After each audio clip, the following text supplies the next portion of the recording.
Vivemos em uma era em que temos acesso ao maior volume de informação da história da humanidade. Mas, paradoxalmente, nunca se desprezou tanto o saber, a reflexão e o pensamento crítico. Cara, que loucura! Por que o intelectual incomoda? Por que a busca profunda pelo conhecimento é vista muitas vezes como arrogância, elitismo ou até ameaça? Hoje vamos explorar as raízes do anti-intelectualismo e entender por que a ignorância passou a ser celebrada em voz alta. Entendo como você se sente, Barney. Amizades são importantes. Na verdade, Emerson escreveu um grande poema intitulado Amizade. Vocês vão adorar. Uma gota de sangue vermelha onde o mar se sobrepõe. Sempre foi assim comigo e com a galera. Toda vez que eu tentava ser um pouco culto... Aí, gente, vocês têm que provar esse vinho. Toques de creme de cassis, framboesa, alguma coisa amadeirada. 5 letras, barítono alguma coisa. Claro, barítono lírico, que na verdade é mais alto do que um barítono dramático. Sabe, tem um momento elevado no segundo ato de La Bohème. Gente, qual é? Eu só tô tentando adicionar um pouco de classe a esses acontecimentos. É como naquela fala do Inferno de Dante. Considerem suas origens. Você não nasceu para viver entre os bruxos, mas para seguir a virtude e sabedoria.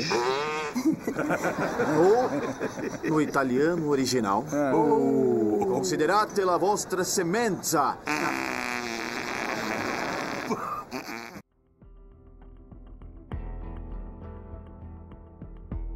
O anti-intelectualismo é uma atitude de desconfiança ou hostilidade contra o saber elaborado, os especialistas, os pensadores e os artistas. Não é apenas falta de instrução, é a rejeição ativa da reflexão profunda, como se pensar demais fosse um problema, não uma solução.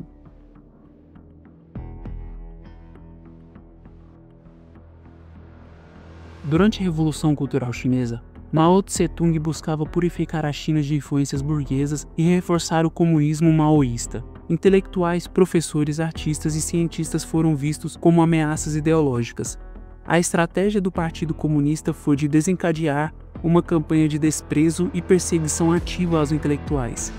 Jovens foram incentivados a denunciar professores, livros foram queimados, universidades desmanteladas, cientistas humilhados. Como resultado, a China passou por uma estagnação do pensamento crítico e científico, uma geração traumatizada, perda de capital intelectual gigantesca.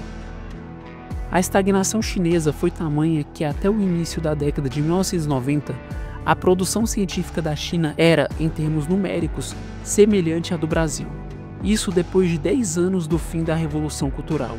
Hoje a China é responsável pelos maiores números de publicações científicas, ultrapassando os Estados Unidos, mas isso só foi possível com um alto investimento em educação. Vivemos em uma sociedade em que a opinião pessoal ganhou status de verdade nas redes. Especialistas, professores, jornalistas e cientistas passaram a ser tratados com desconfiança ou deboche.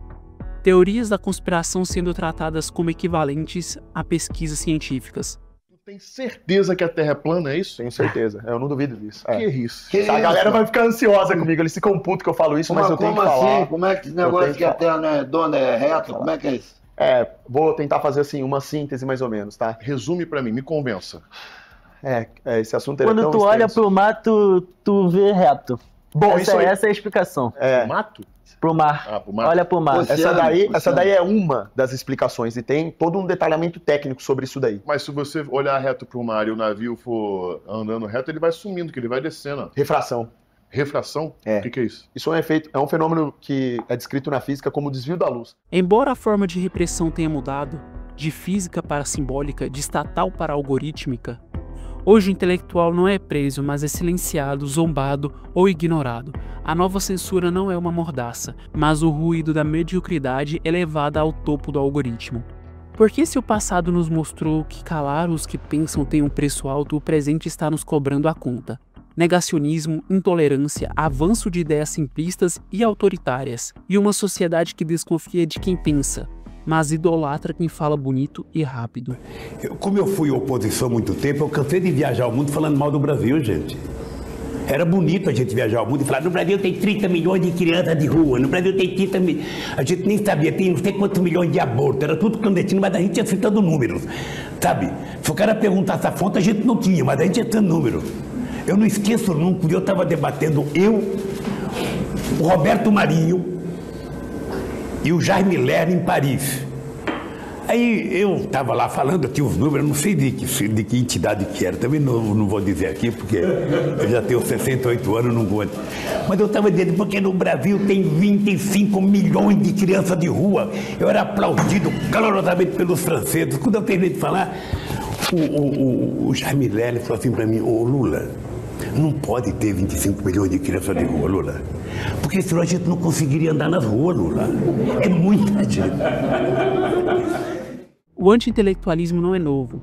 Na Grécia Antiga, Sócrates foi condenado por corromper os jovens com suas perguntas filosóficas. Acorda, cara! Acorda, gente! Acorda! Tem que ser sua mãe ser presa pra você acordar, porra! Acorda, caralho! Acorda! Durante a Idade Média, o pensamento racional foi perseguido como heresia. Nos regimes totalitários do século XX, os livros foram queimados e os pensadores silenciados porque a reflexão ameaça o controle. O saber liberta, e regimes ou ideologias que querem controle absoluto não toleram a dúvida, a crítica ou pensamento complexo. O intelectual incomoda porque ele desconstrói certezas, porque ele pergunta onde os outros apenas afirmam. Ele não oferece respostas fáceis, e a maioria quer respostas simples e rápidas para problemas complexos. O pensamento crítico é lento, exige esforço e muitas vezes vai contra o senso comum. Isso o torna impopular. Além disso, há um componente emocional. Se eu não entendo, é porque não é importante. Se eu não sei, é porque não preciso saber. É mais confortável zombar do que questionar a própria ignorância. As redes sociais criaram um ambiente onde opinião virou sinônimo de argumento. Qualquer um pode gritar, mas poucos estão dispostos a escutar. Especialistas passaram a ser tratados como donos da verdade, e por isso foram rejeitados em nome de uma falsa liberdade de expressão. Você tem o direito de opinar, mas isso não torna sua opinião correta. Você sai de trás. Vamos Mas lá. tá contentado com pouco, na minha opinião. Mas, Monark, você não sabe o quanto é pouco, quantos por cento evoluiu. Você não sabe, ou a gente tem o dado, ou a gente tá falando achismo. O mundo inteiro evoluiu. Você não tem o dado, cara. Você Não, eu sei que o mundo tirou. inteiro É, o evoluiu. data foda-se. Mas eu só aqui. posso conversar se eu tiver munido de dados e estatísticas. Tô falando isso é uma É conversa. o ideal. Não, Porque mas aí senão teria é que ser vazio. um especialista, entendeu? Não, é só pegar e... Porque senão a gente fala vazio. Você quer ver uma parada aqui que o Igor falou? Eu acho que... Quer ver uma parada? Mas eu acho Igor... que o isqueiro rosa, enfim, causa mais prejuízo à saúde. Tá bom. Então, não vale de nada. A gente Mas você não tem um bom argumento, você tem nada pra falar sobre palavras. isso. Mas se você não tem o dado, você não tem nada. Você tá falando, não evoluiu. A sua vivência, a sua experiência não vale de nada? Monark, qual a diferença da evolução nos índices de educação no Brasil de 2005 a 2013? Fala aí. Sei lá, e daí? Então pronto, a gente não sabe, não dá pra falar. A sociedade do espetáculo prefere o entretenimento à reflexão, e a inteligência passou a ser taxada de chata, pedante ou fora da realidade. Por que eu vou saber quem foi a história? Não vai me ajudar em nada na minha vida. O ladrão vai entrar na minha casa e falar Aristóteles, não vou. Entendeu? Então não vai me ajudar em absolutamente nada. O caminho para combater o anti-intelectualismo não é a arrogância intelectual. É educação, humildade no saber e diálogo constante. Ser um intelectual hoje é um ato de resistência. Ler, pensar, questionar, argumentar, ouvir, tudo isso é subversivo em uma cultura que preza pela velocidade, pela emoção e pela superficialidade. Você quer realmente viver numa sociedade onde o saber é visto como inimigo?